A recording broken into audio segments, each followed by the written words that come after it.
Je vous propose de passer à la conférence suivante. Là aussi, on reste dans le mobilier. On va parler des monnaies avec Anne-Francine Auberson. Alors, Anne-Francine est aussi plus que qualifiée pour nous parler de ça aujourd'hui. Archéologue et numismate, elle est évidemment au service archéologique de l'État de Fribourg, où elle s'occupe en particulier des trouvailles monétaires, mais surtout, elle a une vision très générale grâce à son activité au sein de l'inventaire des trouvailles monétaires de la Suisse. Vous êtes tous tenus de lui envoyer chaque année vos trouvailles. Si vous ne le faites pas comme moi, c'est pas bien. Elle va nous parler des monnaies, du problème des monnaies sur cette période 1350-1850. Je vous remercie. À toi, Anne-Francine. Alors, tout au long de cette très longue période de 500 ans que couvre l'ouvrage SPM 8, la monnaie était encore exclusivement métallique. Durant la seconde moitié du 19e siècle, ce sont les banques privées qui ont imprimé les premiers billets. Le tout premier billet de 500 francs était mis en 1825 par la caisse de dépôt de la ville de Berne.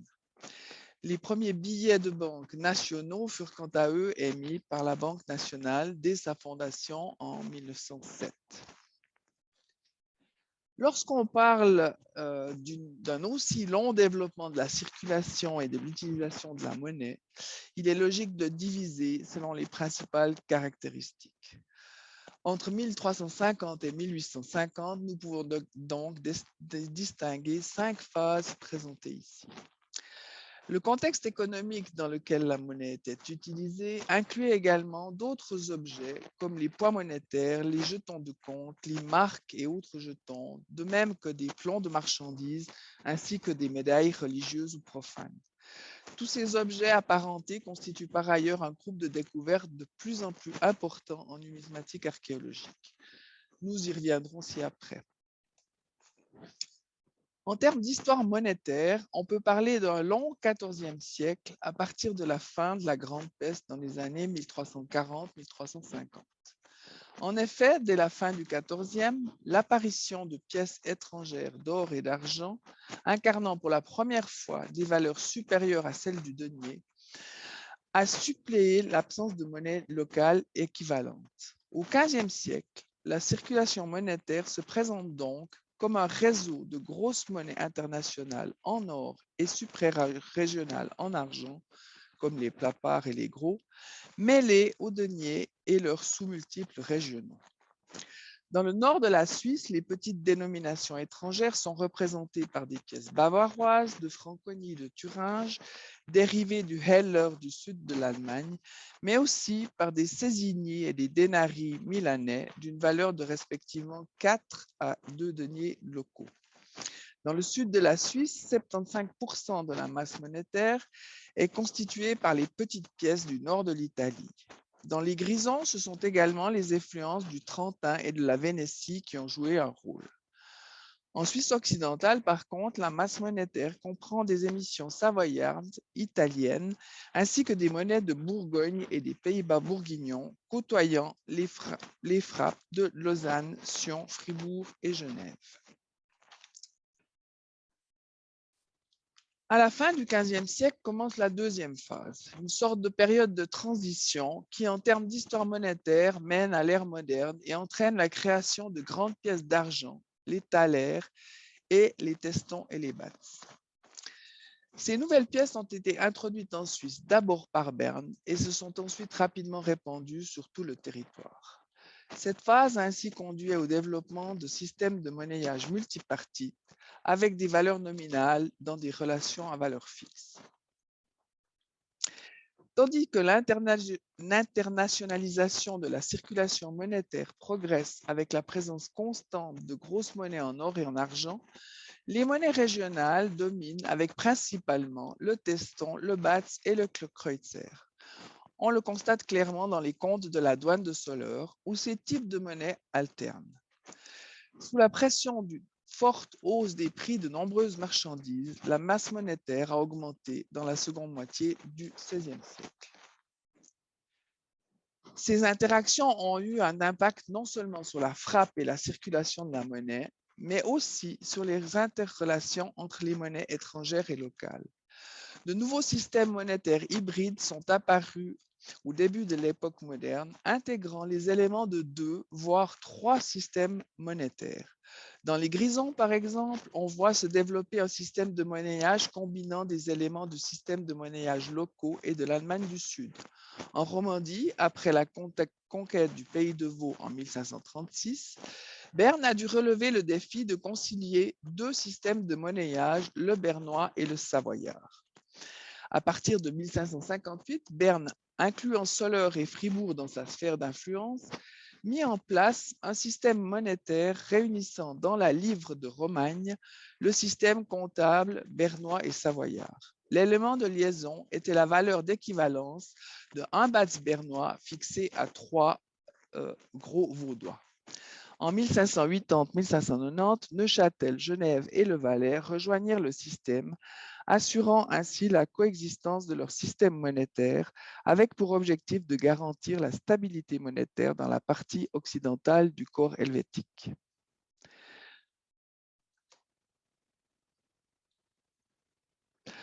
Tout au long de la troisième phase, la forte multiplication des monnaies entraîna des pauses dans la frappe des différents autels des monnaies.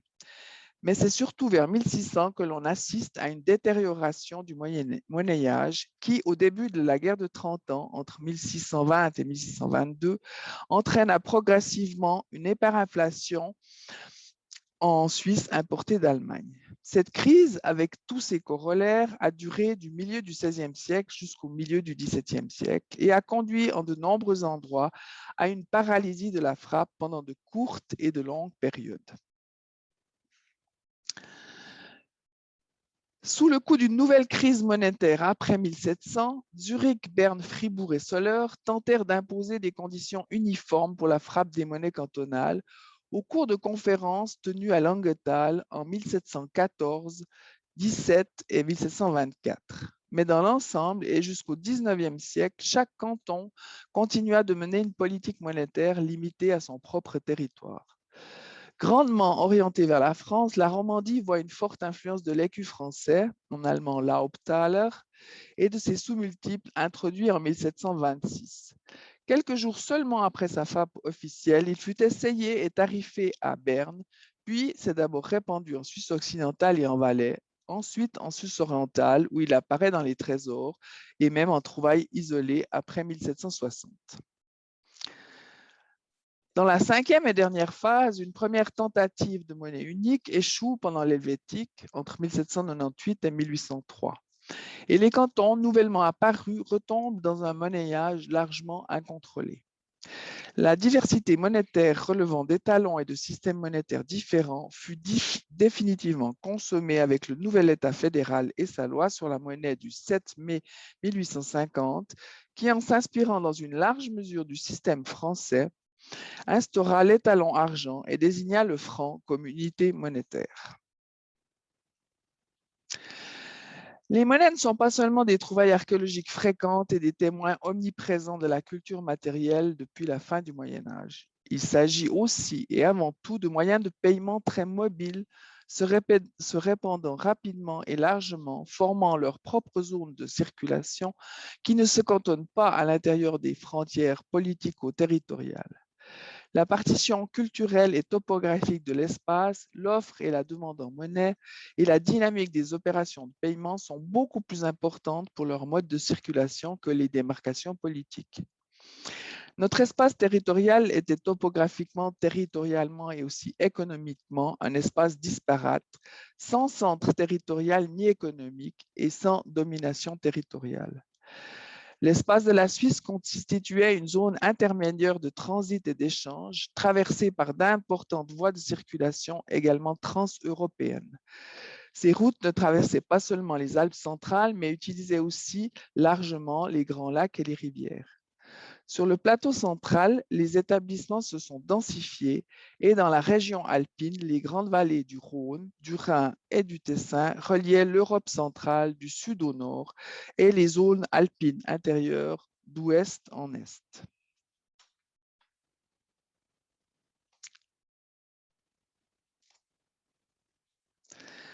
Sur le plan économique, la Suisse était depuis le Moyen Âge liée à des centres et des régions situées à l'extérieur de son territoire. Au nord, l'Alsace et le sud de l'Allemagne, au sud, la Lombardie et le nord de l'Italie, à l'ouest, la Bourgogne, le Lyonnais et le Dauphiné. À l'intérieur de son territoire et pour le Moyen Âge et le début de la période moderne, seuls Bâle, Berne et Zurich pouvaient être qualifiés de centres économiques régionaux. Aux extrémités ouest, nord-est et sud de la Suisse, Genève, Constance et Côme appartenaient à la Suisse sur le plan économique, bien qu'elles n'en relevaient pas en termes de souveraineté. Quant aux ateliers monétaires, essentiellement concentrés sur le plateau central, ils n'ont pas fonctionné tous en même temps et n'étaient pour la plupart actifs que par intermittence, pour quelques-uns même pendant de très courtes périodes. La mise en activité de ces derniers n'était d'ailleurs souvent pas dictée par l'économie, mais servait plutôt une ambition purement seigneuriale. Une circulation monétaire s'est ainsi mise en place selon un système à plusieurs niveaux de valeur et de liquidité. Pour le commerce international, les devises fortes circulaient dans les bagages des marchands et avec les cargaisons de marchandises. Les monnaies intermédiaires que l'on s'échangeait de main à main et les petites monnaies de moindre valeur se trouvaient dans les poches des artisans et des pèlerins. Les grosses pièces étaient emportées partout car elles étaient contrôlées, pesées et jugées bonnes. La petite monnaie ne l'était que sommairement et se glissait au travers des mailles et des contrôles. Toutes ces monnaies locales et étrangères ont ainsi été intégrées à cette structure de circulation selon ce principe de type de monnaie, respectivement de groupe d'espèces. Au vu de la diversité des monnaies en circulation, se posait le problème de l'identification et de la tarification de chaque monnaie. L'évaluation des pièces étrangères était compliquée, notamment en raison des systèmes comptables différents, voire, comme je l'ai dit auparavant, même plusieurs à un même endroit, parfois incompatibles entre eux. Ce qui rend la comparaison des valeurs monétaires difficile aujourd'hui encore.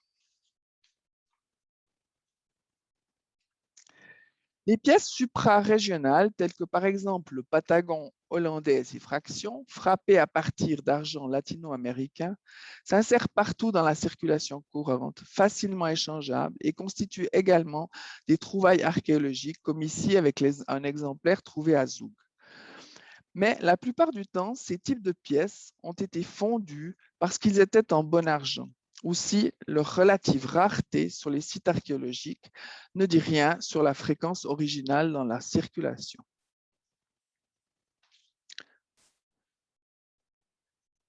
Les objets monétiformes, poids monétaires, jetons de compte, marques, jetons, plombs, médailles, constituent un groupe de découvertes de plus important en numismatique archéologique. Donc, je vais faire un tour d'horizon un peu de toutes ces catégories d'objets apparentés. Les poids monétaires servaient à contrôler les grosses monnaies d'or et d'argent de la région,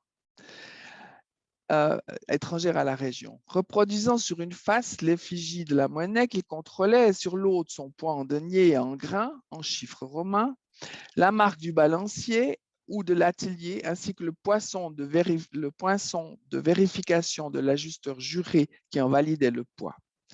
Accompagné d'une balance à l'intérieur d'une même boîte pouvaient coexister des poids plus récents, preuve du remplacement de poids d'anciennes monnaies n'ayant plus cours par les poids des nouvelles espèces en circulation.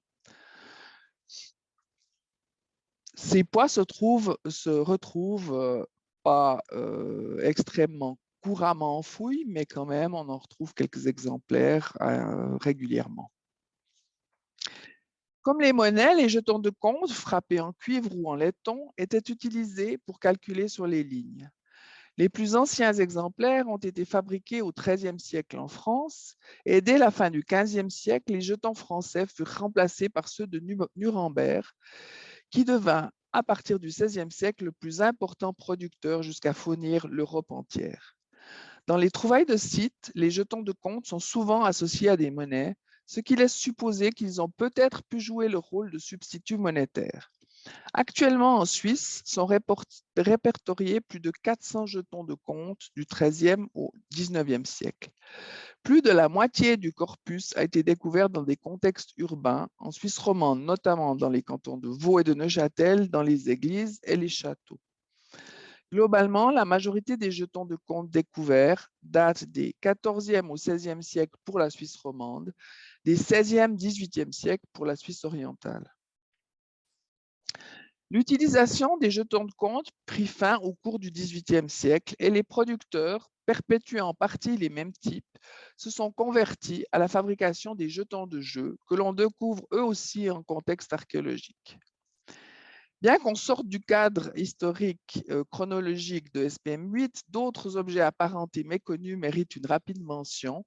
Ce sont les monnaies de nécessité. En France, par exemple, au début de la Première Guerre mondiale, pour pallier la raréfaction du numéraire, le gouvernement français autorisa les villes, les municipalités, les chambres de commerce, ça peut être des bars, des hôtels, des services de transport, etc., à émettre des jetons monnaies. L'utilisation de ces monnaies de nécessité perdurera jusqu'à la fin de la guerre, jusqu'à la régularisation de la situation vers 1926-1927. Leur découverte en fouille, par contre, à ma connaissance, est assez rare. Dès le XIIIe siècle, les seaux de drap ont été utilisés dans l'industrie textile comme marque de contrôle et de qualité. Leur valeur en tant que source pour l'histoire économique est désormais reconnue. En Suisse, les trouvailles archéologiques de seaux restent peu fréquentes, mais deviennent de plus en plus courantes, ou en tous les cas sont de plus en plus inventoriées. D'autres marques et jetons unifaces ou bifaces arborant légendes, chiffres ou symboles sont utilisés comme laissez-passer, jetons de vote et de présence. Coulés en alliage plomb et tin et produits localement avec les moyens les plus simples, ils constituent un groupe d'objets difficiles à dater et à classer typologiquement.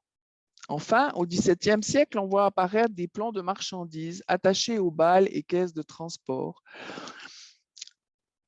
Ils affichent des armoiries, des signes, des chiffres en relief, numéros et sigles de sociétés de transport rarement identifiables.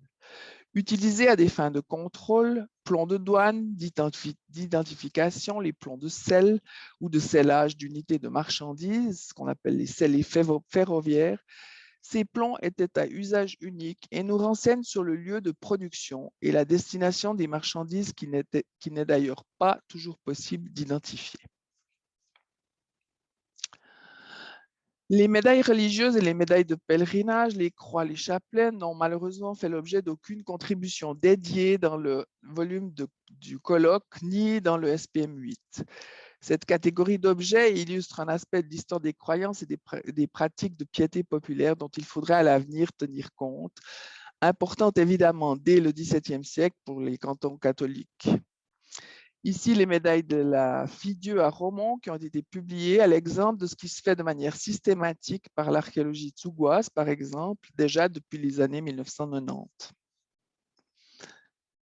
Enfin, et pour terminer, je vais rapidement parler d'une dernière catégorie d'objets très peu abordés, bien qu'il ne s'agisse pas à proprement parler d'objets paramonétaires. Force est de constater que ce sont avant tout des numismates, en Suisse d'abord, Colin Martin, conservateur au cabinet des médailles de Lausanne dès les années 1960, qui se sont emparés de ces petits objets et les ont publiés, faute de quoi ils seraient restés dans l'oubli. Les capsules à thériaque, comme leur nom l'indique, sont des capsules servant à fermer des flacons contenant de la thériaque, ou plutôt une eau thériacale, remède très élaboré, supposé guérir et même prévenir toutes sortes de maladies, la peste y compris. Cet élixir a été fabriqué d'abord à Venise, puis à partir du XVIe siècle à Lyon et Paris, et enfin jusqu'au XIXe siècle, probablement partout en Europe. Il l'était assurément en Suisse aussi, et à Fribourg en tout cas. Des documents d'archives attestent en effet sa fabrication au XVIIIe siècle dans la première pharmacie moderne de la ville. Mais les plus célèbres eaux thériacales restent celles fabriquées par différentes pharmacies de Venise et dont les flacons ont été commercialisés loin à la ronde.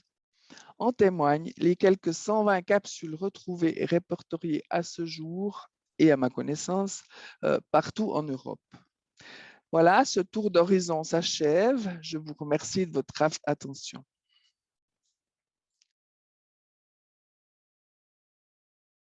Alors, merci beaucoup, Anne-Francine. On ne se doute pas que l'objet monétiforme est aussi varié. Ça touche énormément de choses. Je ferai aussi attention à d'autres choses dans mes fouilles. Je crois que le désigné question, c'était Michel et Christophe pour la première question. Alors, Michel.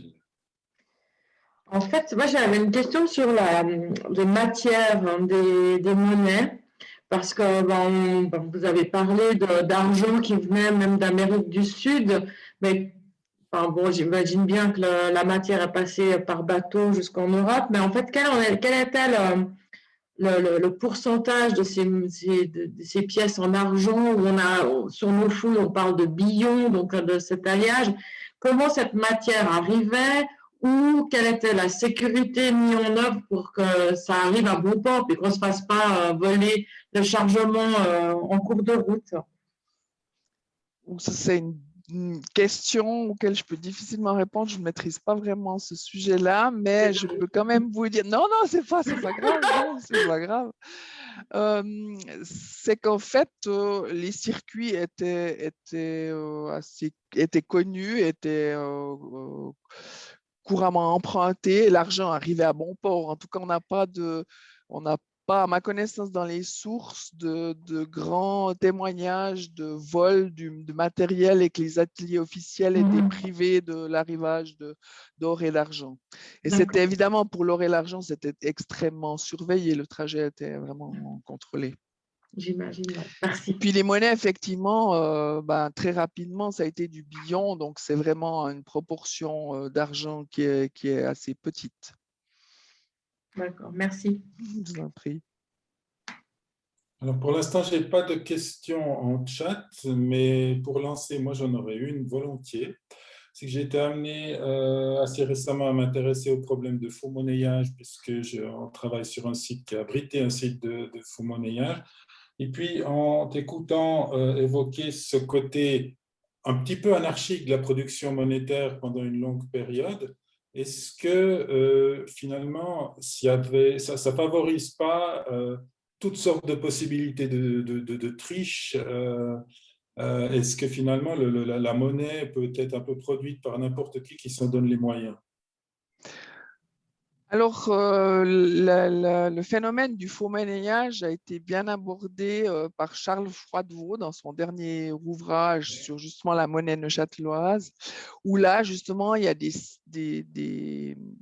tout un système de faux monnayeurs qui est très connu parce qu'ils ont eu des procès, ils ont été accusés, arrêtés, relâchés suivant les connexions qu'ils avaient. Mais effectivement, les faux monnayeurs, ils prenaient prétexte du faux monnayage dans des périodes troublées où justement il y avait une anarchie dans la fabrication de la monnaie officielle. Et ils s'engouffraient en fait dans ces créneaux-là. Et notamment au début du XVIIe siècle, après la guerre de 30 ans dans la crise de 1622, où là, vraiment, il y a eu une dévaluation des monnaies. Donc, évidemment, on prenait les bonnes monnaies, on réutilisait l'or et on refondait de nouvelles monnaies et on gagnait effectivement beaucoup, beaucoup là-dessus. Après, le faux monnayage, c'est un peu différent suivant les périodes dans lequel il est effectué. Regardez, Farinet, ce n'est pas du tout le même principe. Non, tout à fait. Ouais.